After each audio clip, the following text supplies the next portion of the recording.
following takes place between 6 p.m. and 7 p.m. It's Political Vindication Radio. We shall fight on the beaches. We shall fight on the landing grounds. We shall fight in the fields and in the streets. We shall fight in the hills. We shall never surrender. Who sees firsthand the concrete and mortar, the guard posts and machine gun towers, the dog runs and the barbed wire, can ever again take for granted his or her freedom or the precious gift that is America. All this stuff you've heard about America not wanting to fight, wanting to stay out of the war, a lot of horse stuff. Americans love to fight. All real Americans love the sting of battle.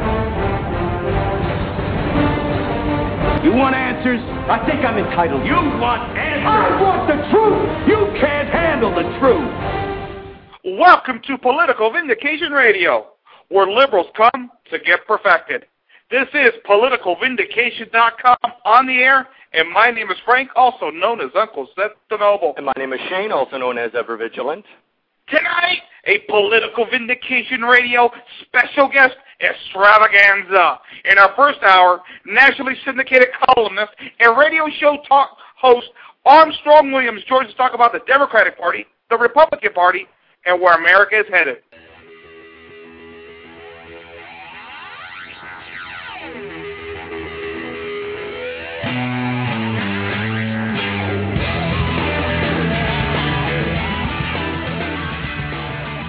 Hey, well, thank you for listening to Political Vindication Radio. We're here every Tuesday. We're on for 2 hours from 6 p.m. Pacific to 8 p.m. My name is Shane. I'm here with Frank. How's everybody doing tonight? Wow, we're going to have a great time. We've got author, talk show host, all-around controversialist Armstrong Williams here to talk a little bit about politics and America. Armstrong, are you with us? What makes you think I'm a controversialist? You're all about controversy. That's why we got you on here. You're a troublemaker. Oh, please. What are you talking about? Hey, guys, I mean, what is Political Vindication Radio? I like what I'm hearing. Hey, we have a lot of fun here. This is the grassroots. This is the grassroots, Armstrong, right here, you know.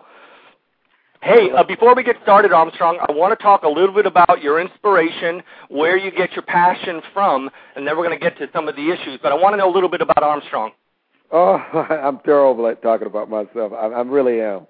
I just don't do a good job at it.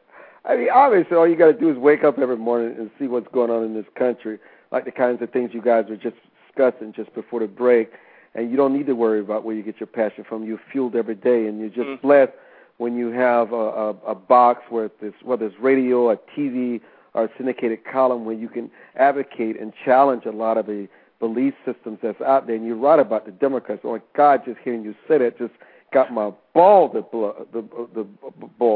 boil. And it was just, like when I said, God, that is so true. And it's just so true that people just you don't hear enough of it. Well, now, tell me, are you an optimist or are you a pessimist, Armstrong? Look, I'm definitely not a pessimist. Definitely not that. Armstrong, this is Frank. I want to thank you for coming out to Political Vindication Radio. Hello, Frank. How are you? Great, thank you. Hey, let's talk about the Democratic Party. Of course, we got a big primary going on in West Virginia today. It looks like Hillary is going to want to run away with this. Meaningless doesn't mean anything. Doesn't mean anything at all. Well, it means something to Hillary. No, I mean, Hillary Clinton is the worst at math and counting numbers. She's a pro when it comes to psychology. This is a psychological game now. She wants people to believe that she's still a formidable candidate, that she still has a chance. She wants the press to try to make the victory in West Virginia and the eventual victory in Kentucky to mean something. And for all practical purposes, everyone knows that Senator Clinton lost this nomination in February, and if she had won every primary since February, she still could not get the nomination.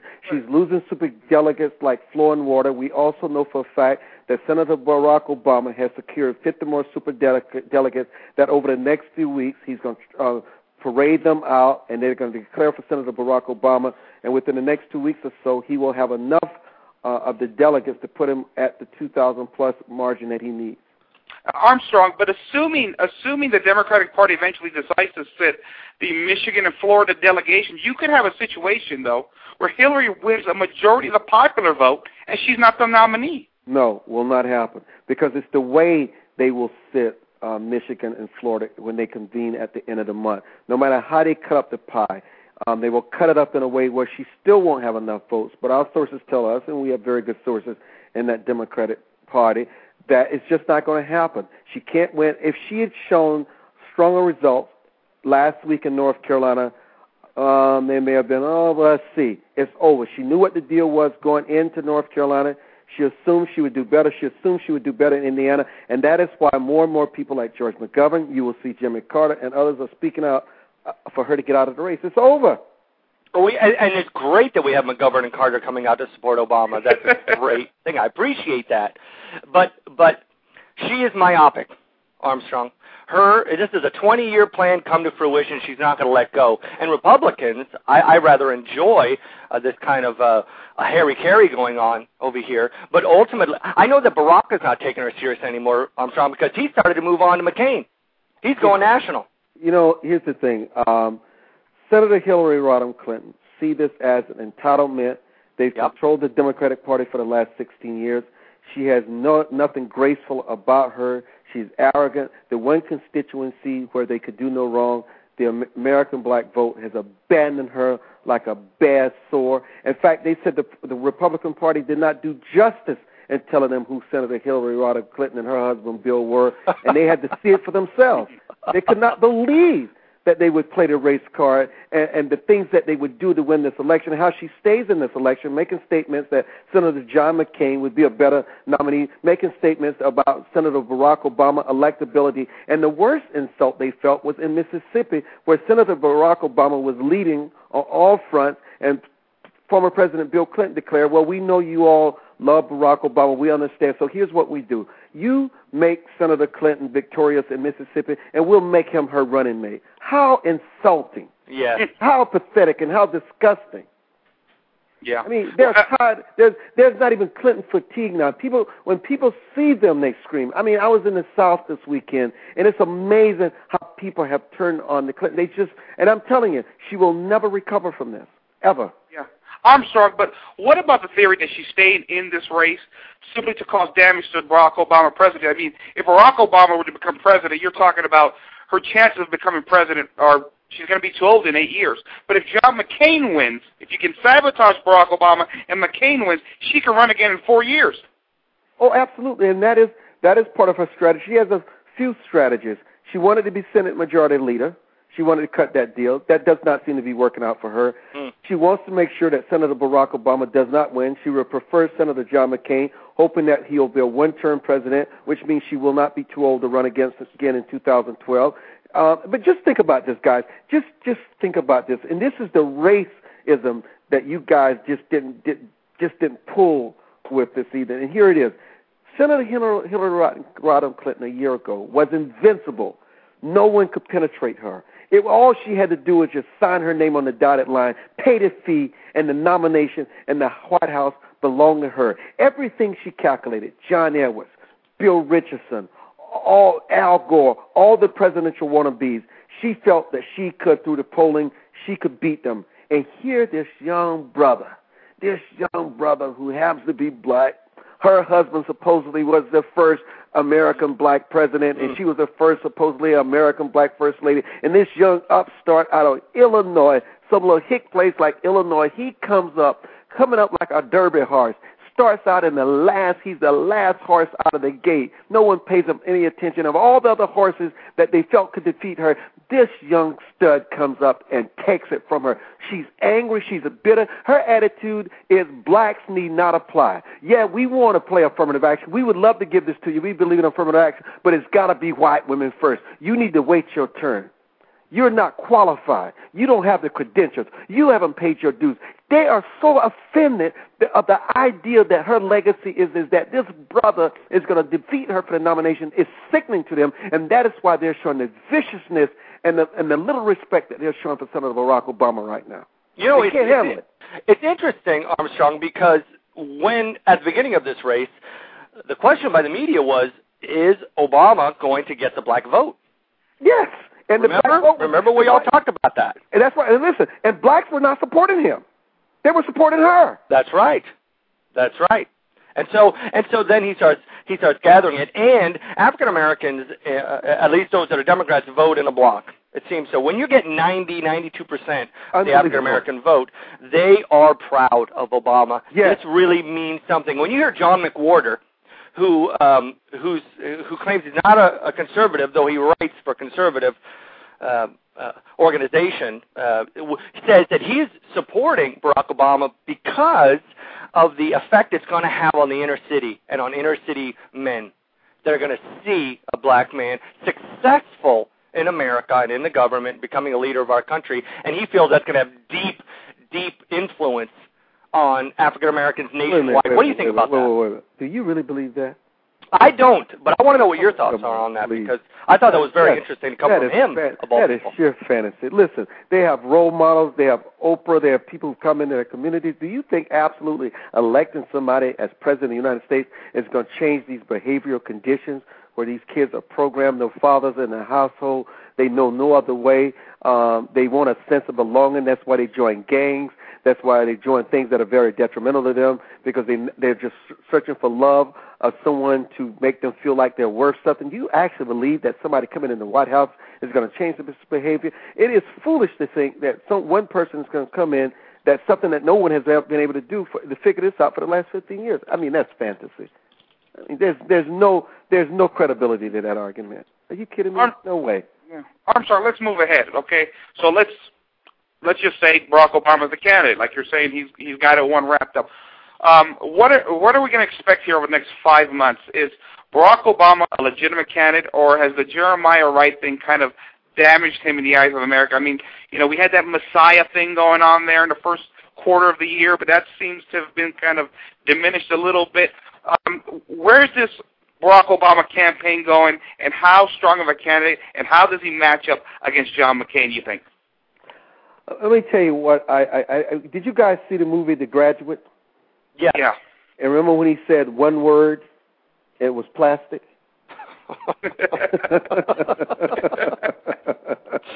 Well, I have one word for Barack Obama. Hispanic. Oh, boy. Yeah. Mm-hmm.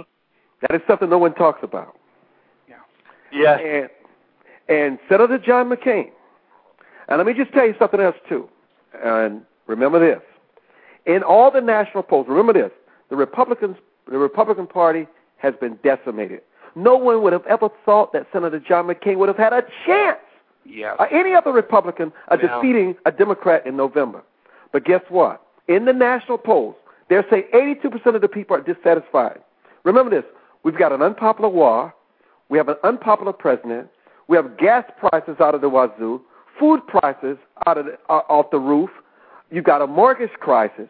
The Republican Party, the leadership was decimated. Let's not forget about Tom DeLay. The party was decimated. But yet, in the national polls, when you ask people, whom would you prefer as president in the White House, the Democrats beat the Republicans by a resounding margin of almost 15%. But when they ask the question differently, they say, well, whom would you vote for, Senator Barack Obama or Senator John McCain? It's dead even. What happened to that 15% margin? I'm going to tell you something, guys. It has to be one of two things. There's still subtle racism out there, or there's some people who will not vote for someone who's black, or there are working-class women who are poor that Senator Clinton has spoken about, whites who are poor, who will just not bring themselves to vote for a black candidate, but will be very comfortable with Senator John McCain. And if you mix that with the Hispanic vote in November, John McCain has a very good chance of winning the White House. It's funny, or actually it's not funny. It's ironic that the anti-Republican is the one Republican who's able to win. And that is the truth. That is the truth. In the environment that we're in right Republican. That's right. In the environment we're in right now, the one person that's viable is the person who's an anti-Republican. That's right. And that's why he's viable. Yeah, God. I know the ratings, the poll ratings are so low for Republicans, and we haven't made our arguments well, and we've made a lot of mistakes, surely. And we have a president who is incapable of explaining what it is that's important and what we're doing here as conservatives. He certainly is not the conservative standard bearer, that's for sure. Oh, and let me finish this. Let me mention this to you. You asked about Reverend Jeremiah Wright. Yeah. What would feed racial concerns in this country? Remember, before Jeremiah Wright, many people could care less. They saw Barack Obama as the promise of America, the changing of the guard, a message to the rest of the world. But the problem with Mrs. Clinton is just the opposite with Senator Barack Obama. We know too much about Mrs. Clinton. That's why her negatives are so high, and she could never recover for them.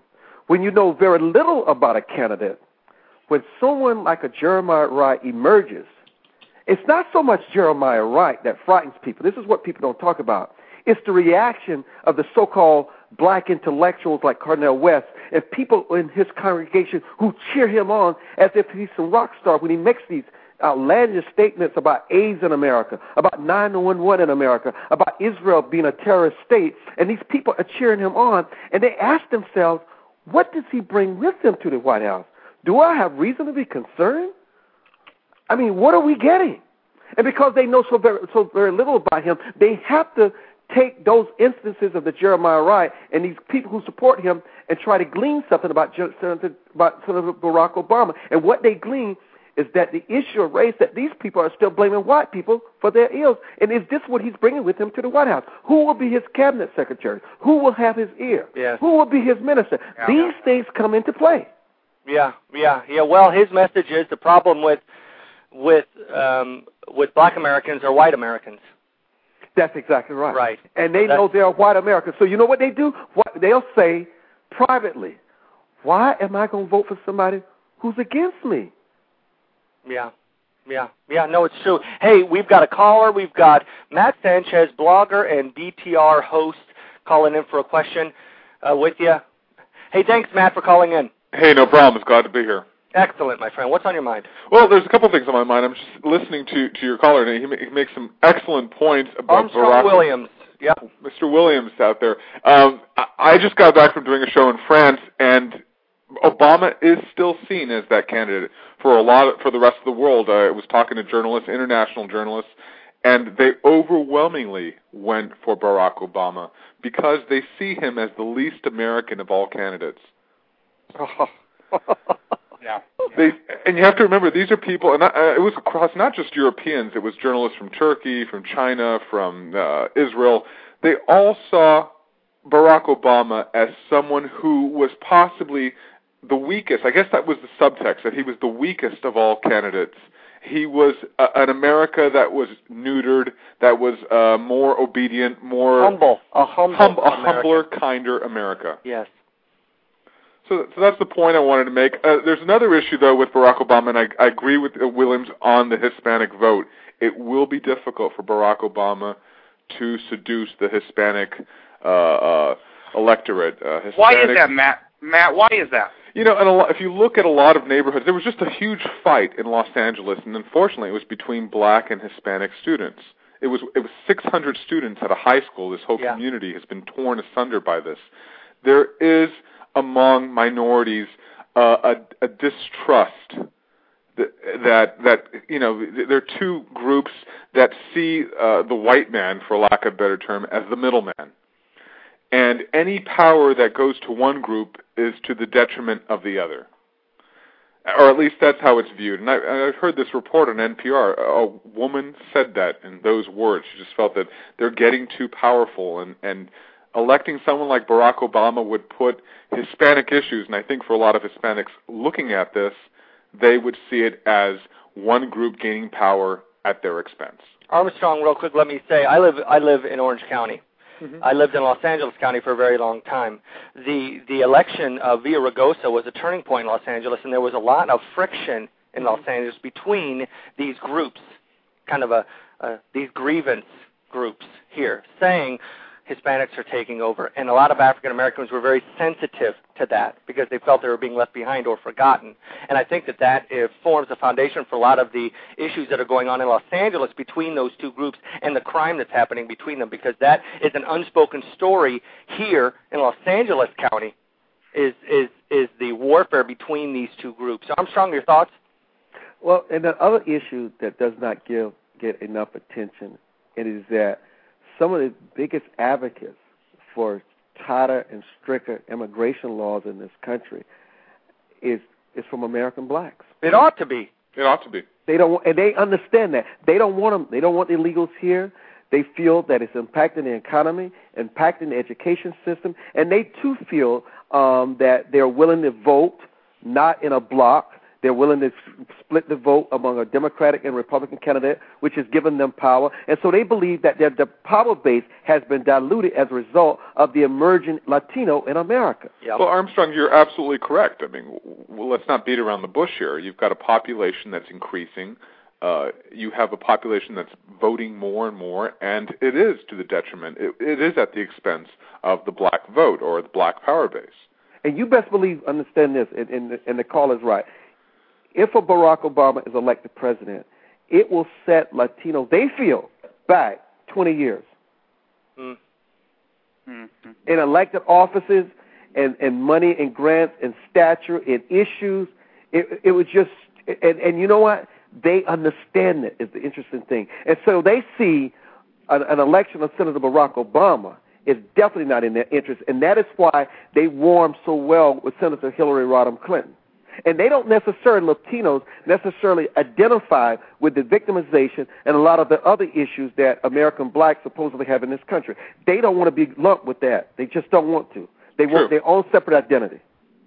True. Now I work construction, and it's amazing to me when I look at the construction, I see who I'm working next to and who are on these job sites. I say to myself, it's confounding to me that African Americans don't take illegal immigration more seriously, because those jobs that are on that site are being taken by new immigrants that are coming over here. But they do take it seriously, but the liberal media won't print that. Really? Oh, yes, they do.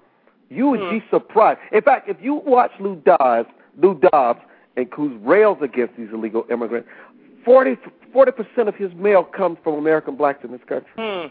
They are with him. And if I travel around the country, when I hear blacks say, I have problems with this Republican, but you know who my hero is? I said, who? Lou Dobbs. He's right about these immigrants.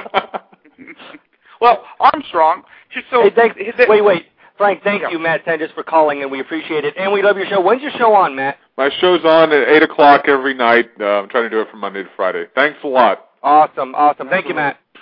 Armstrong, I think the question then is, if you look at what blacks are looking at when you look at the issues, immigration, they're in favor of tight border security, obviously. We know that the black community is very much in favor of school vouchers. Socially, they're very conservative. We know they're overwhelmingly against things like homosexual marriage. What is it that keeps blacks in the Democratic Party in such a monolith? I mean, there's so many issues that the conservative platform seems to favor them, or issues they like, but yet they continue to vote Democrat. Why is that, Armstrong? I want to tell you something. Former President Bill Clinton and Senator Clinton has done more than the Republican Party could have ever dreamed of to attracting blacks back to the Republican Party. Even if Mrs. Clinton got the nomination, I'm willing to tell you, either 30% of blacks, maybe higher, would sit out. I believe few would vote for Senator John McCain, but many would just not go out and vote. Okay, but the reason why is because of the issue of race. They've always believed that the Democrats had the high moral authority on the issue of race. They always felt they had their interests at heart. It's just one issue, it's race. But guess what? The Clintons have shattered that once and for all. I mean, it could have been Jimmy Carter. It could have been Al Gore. It wouldn't have had the same impact. But they loved the Clintons, and they felt they were with the Clintons during the Monica Lewinsky scandal, during Travelgate, during Whitewater. They gave them their undying loyalty, and they betrayed it when they realized it was on the line. They showed that they would do anything to get elected for president, willing to destroy the one chance they had of an opportunity to live in their lifetime of seeing a black elected to the White House. And to them, that is unforgivable. Hey, okay, so if the Democrats are willing to just give us the election on account of their incompetence, I mean, let me say real quick, Armstrong, I think that the Democratic Party is too immature to carry us through this important chapter in American history. But you know what the issue is? You know what's coming back to bite them? You know, they gave us identity politics. Oh, of course they did. At identity politics. And you know what it's about to do? It's about to destroy the Democratic Party. Oh, well, you know what? From your lips to God's ears. Let's talk about the Republican Party. We got real problems here. You go to Rasmussen, you read on the issues, Republicans are losing in all of them, practically. I think there's one issue, defense, that we're winning by 3 points. The Republican message comes out. I was reading today that their new message is change that you deserve. I mean, are we being run by a bunch of clowns at the national level? What's going on with the Republican Party and the issues that we need to have succinct, pithy, and powerful answers to for this upcoming election? Armstrong, you wrote a column on townhall.com, which was excellent. It's about health care. That is a very important issue that Republicans need to have an answer to. Let's talk a little bit about Republicans and health care. Well, you know, it comes down to not so much of the government, but personal responsibility. The issue of obesity, it's the issue of exercising, it's the issue of eating properly, it's the issue of going to the doctor to get checkups. There's so much that the individual has in terms of their own responsibility and accountability to making sure that health care in this country is not the issue that we have it today. The people have to work with the government to better govern and be better stewards of their lives. And if we don't start saying to people that you've got to do a better job of taking care of yourself, watching what you eat, get an annual checkup, exercising, then this conversation is not going anywhere. It will always fall on the government, and it's not going to get better. It's going to get further out of control. Well, that's not a very seductive argument. You got to take care of yourself. You got to have personal responsibility. Americans don't want to hear that. Armstrong, we are on the verge of taking 1/6 of the economy and handing it to the government. Isn't that sad, though? Well, it is sad, but you know how eloquent do you have to be to convince Americans that what they're giving you for free isn't free and you don't want it? But guys, it's common sense. Nobody's going to take care of you better than you are. In fact, the best and the worst things that happen to you in life doesn't have to do with so-called enemies. It doesn't have to do with the government. It doesn't have to do with some foreign enemy. It has to do with the choices that you make in your everyday life. When are people going to understand that? Yeah, you know, Armstrong, you know, I think we can all agree that the healthcare system in this country has lots of problems. And, you know, most Americans are frustrated. They're seeing their paychecks shrinking because of double-digit inflation on the issue of healthcare. But what I don't like, sort of this discourse that is set in with the American public, is sort of this either-or mentality. Either we continue to go down the path of the current system, which is going to leave us broke, or we hand it over to the government, one or the other. But isn't there some choices that we have in between to start fixing the healthcare crisis, like maybe actually introducing the free market principles? You know, it's the only thing that will work. Yeah. The free market principles. There's nothing else.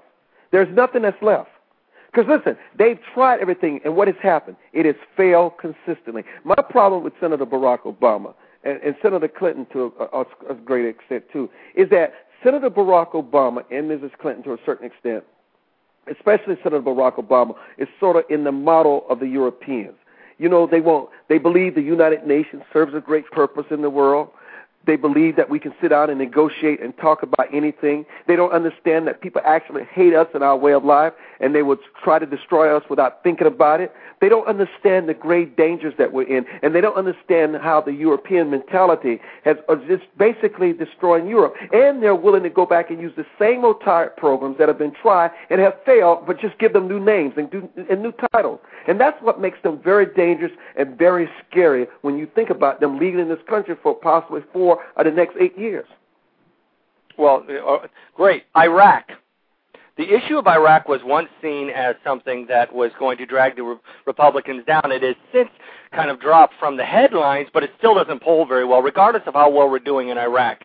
Do the Republicans make Iraq an issue? Iraq is an issue. and Senator John McCain is back his candidacy on Iraq. And, I got to tell you, things are going well in Iraq. I do think that history will be kind of President Bush when it's all said and done 50 years ago about Iraq. But I got to tell you something. There are a lot of issues with Iraq. I mean, we planned to go into Iraq. We never planned to plan much beyond that once we were there. We got caught up in a quagmire. A lot of lives have been lost. A lot of Iraqi lives have been lost. Americans have lost a lot of standing. Billions of dollars are being spent. The Iraqis are raking in record number all profits, and they're not spending one dime toward fighting this war and building infrastructure. And people looking at it like this and saying that Americans are being chumped, especially as they perceive that our economy is suffering. Yeah.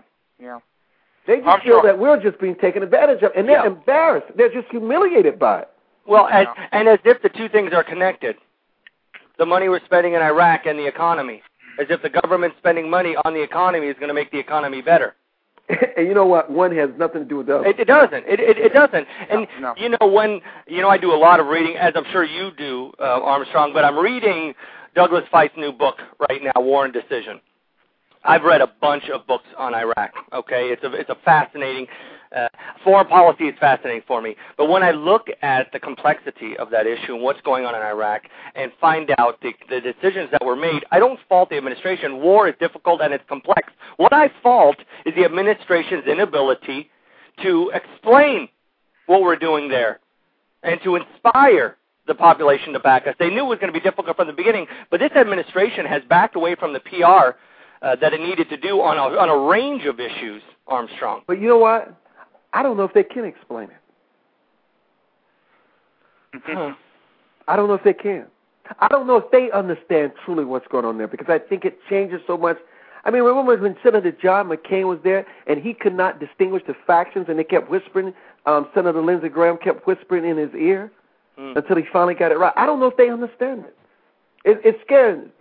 And the latest profile and buffoonery to me was on display just last week when the Democratic Senate leaders reported the budget resolution may be pushed back again. And let's not forget that the federal law stipulates that budget must be resolved by March. And there must have been a good reason to postpone resolutions of a $2 trillion budget, right? And sure, Congress wanted to first spend more through the war supplemental. Now, I'm not trying to say we should nix funding for the war, but how about actually following the playbook that families practice every day and know how much you have and don't spend more than that? Well, sure. I mean, we've been calling for that for ages. 40 years. Yeah. I mean, Reagan was talking about that. I mean, it's not going to happen, but still, I mean, it's amazing to me. The Patriot Act is still dead. The Columbia trade deal is being held back. I mean, these are issues that at the time the administration was crazy over that was being held, Armstrong, and they're still in limbo, and they've even dropped off the front pages in those issues. And that's why I fault the administration for not coming out and fighting, listen, this is a country of 300 million people. There's got to be a few Republicans out there who can come up with a great argument and make that argument. Hey, we've got a caller for you. This is Eric calling in, and great admirer of yours, Armstrong. Eric, thanks for calling in. Hey, it's good to talk to you guys. Excellent. What's on your mind? Well, first of all, Armstrong, as Frank and Shane have said, I've admired you for a long time. I enjoyed you hitting Bob Beckel hard but respectfully on the affirmative action issue, basically letting him know that you were not inferior and that you were going to beat him without any help. I loved that debate. My question for you is about Israel. Tomorrow, Israel turns 60. I'm Jewish. I'm the son of a Holocaust survivor. And I'd like to know, based on current events, do you think that Israel should hit Iran now? Because I'm very worried that if they don't, given that Bush can't attack Iran with his poll ratings, I'm just worried that the more time goes by, it could get worse. Should Israel strike Iran? And, is there any room left for negotiation? Well, you know what? I got to tell you something. Ahmadinejad has made it clear of his intentions about Israel, and he will not be satisfied until Israel disappear in the waters. Israel does have to be careful about world opinion, but sometimes, even a situation with Tehran announcing it will shortly resume some nuclear activities in spite of ongoing negotiations with European countries. I mean, there was a private report that was issued to Prime Minister Ariel Sharon urging an American on Israeli preemptive strike against Iran. It's been gaining some steam. And, I mean, Iran is determined to pursue all legal areas of nuclear technology, including uranium enrichment, exclusively for people's purposes. I mean, come on. I mean, it was the fourth Iranian official to make such crazy remarks in the past few days. Iran cannot be trusted. And if Israel, and I think they have some of the best intelligence in the world, and if their intelligence reports, remember, it was Israel who went into these places within the last year and knocked out their nuclear reactor because they knew they were a threat. I mean, sometimes they just have to protect their own interests, regardless of what the United States or anybody else has to say. Thank you so much. I've always said that you get it, and I'm going to get off the line and let somebody else ask you questions because I just think you're phenomenal. So take good care, Armstrong. I think the world of you. Thank you. Thanks, Eric. Hey, Armstrong, I want to ask you a quick question about the Middle East. What other country besides Israel gives Arab women the vote?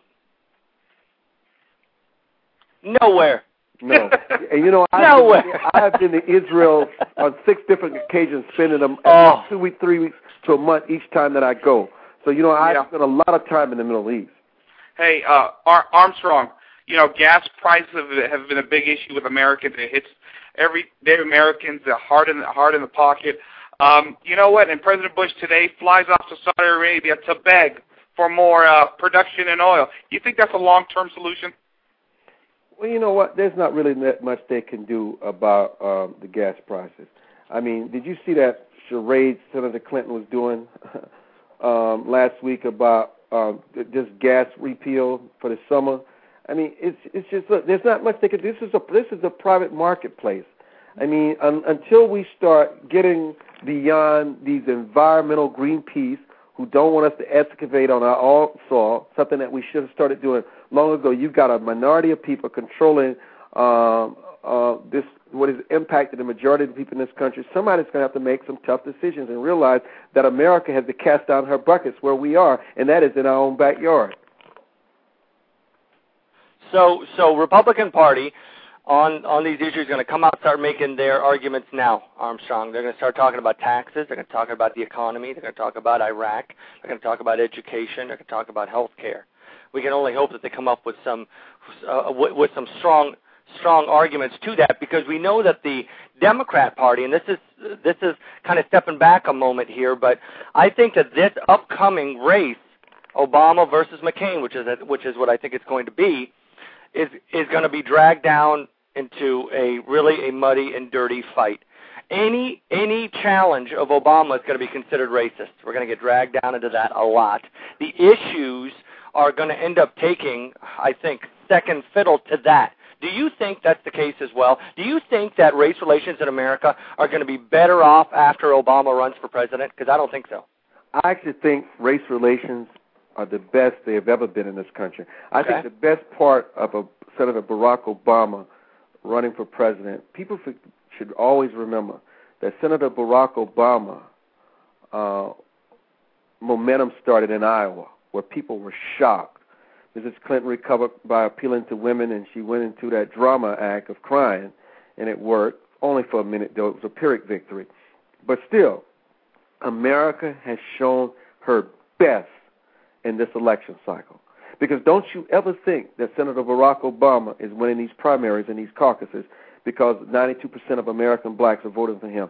There is no way he could enjoy the kind of success and that hundreds and thousands and millions of dollars that he's raising on the Internet with like $157 average donation. I mean, when people give you their money, that tells you they support and believe in you. I think Americans are more unified on the issue of race more than any other issue. I think for many people that will vote against Senator Barack Obama, it will have nothing to do with the race. It has to do with that they feel he lacks experience. When he measure up against Senator John McCain, he definitely doesn't have the experience. Senator John McCain was a prisoner of war for almost 6.5 years. Senator John McCain has spent considerable time in the Senate. And you ask yourself, if Senator Barack Obama were a young white man who won the state Senate with a mediocre record in Illinois, 46 years old, spent 2 years in the Senate, the last year running for president, he would not have gotten out of the gate. Senator Barack Obama would not be where he is today if it were not for the race. Not meaning that he's not. I think he has superior intellect to Mrs. Clinton. I think he's very bright. But I still, in his speeches, when you listen to him, I don't understand where his policies are. I don't get anything out of what direction he's going to take America in. He's like a cult figure. It's a lot of soundbite. John McCain is someone who has trusted leadership. And I think when people look at that, if they were to honestly match them up together, there's no way Senator McCain can lose to Senator Barack Obama based on experience and based on who has paid their dues and who's in the best position to lead America out of these troubled times. If Senator Barack Obama will win, he will win because of his charisma, because of his change message, because people like the way he looks. And then there are a lot of people in this country. We talk about blacks being proud of the fact that there's this possibility that we can make history. There are a lot of whites who will feel good about themselves, realizing that America may have overcome her racism and make them feel good about themselves. But there's some whites in this country who will vote for the candidate for the right reason because they're not burdened by no guilt. Well, and he is acting like every other Democrat. They can't tell us what they really think either. Because if they did, Armstrong, they'd lose. Barack Obama is the most liberal senator in the Senate. That's why you haven't heard a darn thing about him. You can go to his website. You can read what he wants, but it's a lot of platitudes, and it's very generalized. Absolutely. And he intends to keep it that way. But it's going to be very interesting with he and Senator John McCain. I think Senator Barack Obama is a very dangerous candidate for Senator John McCain, because let me tell you something. People don't care what he does. They want him in there. And the one thing that he has, and bear this in mind, have you been noticing the New York Times over the last few days, these incredibly long articles talking about Senator John McCain, the same New York Times who printed this story about supposedly his mistress, which was so unfair, was not even sourced. But what they're already trying to do is malign Senator John McCain. And understand this, the elite media, the Al Hunts, the Margaret Carlsons, the New York Times, the Washington Post, they favor Senator Barack Obama. They want him in the White House because you know what? They have this fascination with the first black president. They can see the headlines. They can see the inauguration. They can see how people will react. They want that. They want to see that. They want to see it on their pages. So let me tell you something. He has the most important and the most financially well-run media firm in the world supporting him, and that is the liberal media of the United States. And they want him. And they will do everything to malign John McCain to make sure that Senator Barack Obama shines after the Democratic and Republican primaries. Hey, come on, he's the maverick, man. He's the Straight Talk Express. Yeah, right. And remember, they used to love him. Yes, they did. Hey, Armstrong, rumor has it that Mike Huckabee is at the top of the list to be VP. I mean, isn't that the Amnesty Dream Team ticket right there? I don't believe that. I got to tell you something. The leading candidate is the governor of Minnesota. Paulenti? Paulenti, yes. I can tell you that. Yeah, I agree with you. It's not is that because the idea of trying to take what it's traditionally been a liberal state and try to bring that into the fold because the math is so tight electorally, you think? Well, McCain is doing what Bush 1 did with Dan Quayle. He doesn't want anybody who's going to overshadow him. Mm-hmm. Who low-key, very good conservative, very good credentials. That's what he wants. And let me tell you something. I believe this. This is going to shock you. I believe that Senator John McCain went to Secretary of State Condoleezza Rice and said, I need you, she would accept. But the reason why he won't do it, because he knows that she's so closely tied to Bush, she's so closely tied to Iraq, and to have her is like people are saying this is Bush 3, this is Act 3. It's a calculated move. But I just tell you, if Mrs. Clinton were to become Senator Barack Obama's running mate, and that is still possible, I think if Senator John McCain were to select Secretary of State Condoleezza Rice, it would be a phenomenal ticket for the Republicans because she could really cancel out and add something to Senator John McCain's ticket she's the running mate. And I would absolutely vote for her. But John McCain is a one-term president. One term, 72. He may surprise us. Well, anybody that he picks as a vice president, we might as well accept is going to be a front runner in 2012. I mean, I have to believe. I mean, I was listening to a show the other night. We were talking about it. He hasn't come out and said that, but it's all but assumed he's a one-term president. And so right now they say that the kind of argument within the campaign is, do we say that? Well, guys, Bob Dole, they brought it up to Bob Dole, where Richard Nixon had told Bob Dole, tell them you're going to be a one-term president so that these issues like Social Security and health care, you don't care about the repercussions of the being elected next time. You're going to do what America needs to be done. Bob Dole chose not to take that stance. But if John McCain is a one-term president, does he announce that, Armstrong? And if he does, who do you want to be vice president if that's the case? Yeah, he's not going to announce that. Listen, let me just tell you something. He has look. Like I said, Rice, depending on who Senator Barack Obama's candidate is, it's not going to be Governor Mitt Romney. That's not going to happen. And I don't know how much the governor of Florida will actually add to his ticket. I know his name is being mentioned. I know Governor Mark Sanford of South Carolina will not add much, so he's off the list. And it's definitely not going to be Arnold Schwarzenegger. That's not going to happen. We need a Republican. We've already got one Democrat running. Yeah, we need a real Republican. And let me just mention to this to you guys. You guys asked me this at the beginning.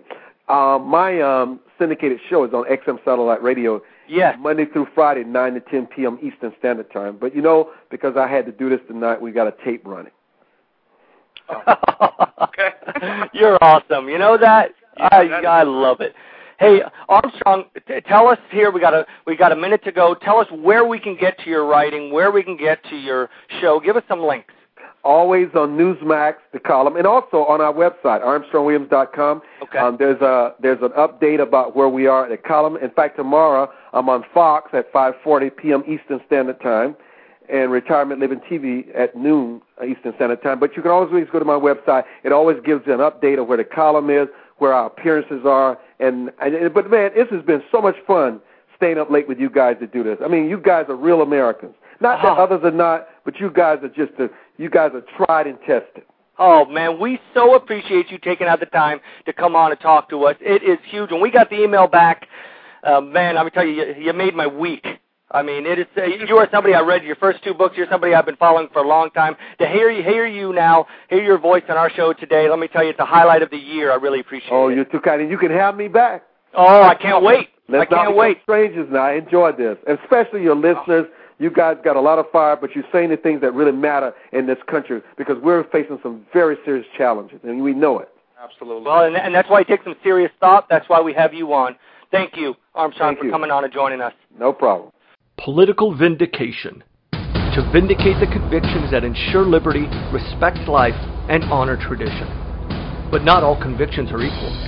We've seen a nation that revolted for its freedom forget that we are born free and choose to abandon that dignity. We've learned that progressivism isn't progress, and liberalism has nothing to do with liberty. So we must fight to regain what we've lost, to live by the convictions that reject paternalism, embrace capitalism, and define man as more than a Pavlovian beast. Political Vindication Radio, every Tuesday from 8 to 10 p.m. Eastern, where conservatives Frank and Shane talk politics and interview best-selling authors and activists. It's 2 hours of some of today's brightest minds discussing culture, history, and politics. This nation cannot remain great if its people aren't. That's why we're here every Tuesday. We've got to bring more than hope and regret into the future. Political Vindication Radio. It's where patriots meet.